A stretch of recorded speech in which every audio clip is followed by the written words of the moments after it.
Hi, welcome back. So more videos on your daily planning for your 12-week plan, your business plan, how you're going to really explode your business just by using sensible measures over the coming year and start to build that in the next 12 weeks.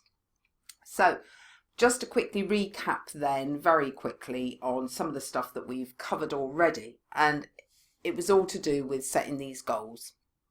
And that you've got to be able to have a goal that relates to your 3 versions of growth and is at the 10% because it's realistic and not mission impossible, but it's got to be enough to tax you and push yourself within those 10%. And you have to be, although you can have this accountability, and accountability is on your checklist here by being in Profit Ladder VIP and taking part in the forum, you also need to be competitive within yourself. So all those reasons why the goals are so important to you and who can support you in achieving those will help you become competitive within yourself. You have probably a competitive nature about something. You know, that might be that you have a competitive nature about how much weight you can lift on a deadlift.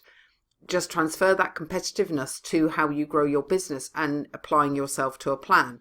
It's an internal thing.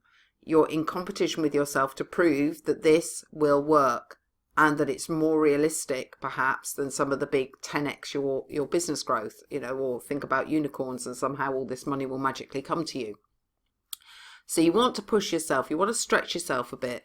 The mission time is part of stretching yourself. That's taking on something that you tend to avoid, your big stuff.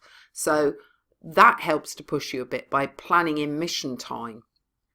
You need to have these objectives as smart objectives. We'll go into an example of that in a minute, a typical and common example that you've seen before.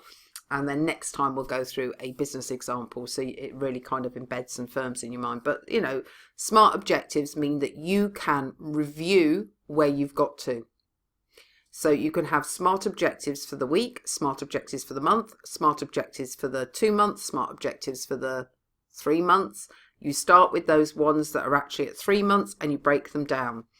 Even your core actions are smart objectives if you think about it. If a core action is to send a daily email, that is part of your smart objectives. So you can measure and assess how well you're doing. And we did look last time at 85%. If you've got these actions correct and you've really done your audit well, 85% of hitting your target in your core actions will actually produce the results that you want.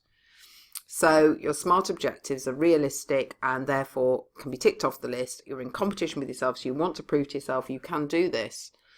And they're all positive in the sense of they come from this 20% of your effort produces 80% of your results. So you know that from your audit, you know how you've got money in the past, you know what's worked and what hasn't worked, you know what's missing to build those systems, and that you can make those core actions positive to that system. Right, quickly on to something you will recognize. Because I put it in the weight loss arena because this is a common way to do it. But this is to get you into the idea of your goal, your strategy, your daily actions, your weekly actions in a non-business-like manner. So you can see that what the difference is between tactics and strategies and that type of thing and setting smart goals. So if the goal was to lose 20 pounds in 12 weeks, that's not unrealistic, but it's not going easy on yourself. Going easy on yourself would be £1 a week. Being unrealistic would be £3 a week. So this is part of this pushing yourself a little bit so that you reach an objective that is realistic and achievable, but pushes you out of your comfort zone a little bit, and you have to do more core actions to achieve it. The strategy might be, for example, to follow a low carb diet, to work out what the BMR is and to track the kcals. And then there might be some exercise strategies within that, like swimming, weight training, walking the dog, ice skating, I don't know, going for sprints, whatever it is that you want to do. So you've got how to, so you know what you want to achieve or where you want to be, £20 weight loss. you know how to do it. Now you're just going to take that down into either daily or weekly actions and commit to them by timetabling them in to your lifestyle. So your daily actions, fill in your food planner, track in MFP, MyFitnessPal, walk the dog in a lunch break. Now, daily, like I said before, could be Monday to Friday, or it could be the whole week. It's entirely up to you how you define daily. For this purposes, walk dog in lunch break, that's daily. So that's Monday to Sunday. Normally when I talk about daily, because I'm talking about in a business sense, I'm talking about 5 days of the week, and normally Monday to Friday. So your weekly actions that you also need to plan in and you commit to and you diarise, so you put them into the times that you can do these things, is to swim 5 times a week, Monday to Friday, and to weight train 4 times a week.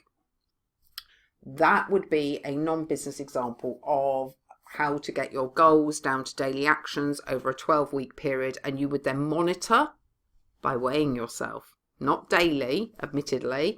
You do that maybe weekly, or you might decide to monitor using a tape measure. I mean, we're not talking really about whether you should lose this weight or how you should lose it or what nutrition system you should use or how you should measure success. This is just to show you the breakdown before the next video goes into the business version of this breakdown. So I will talk to you next time about the business version of this breakdown, and then you can see how it really applies to you.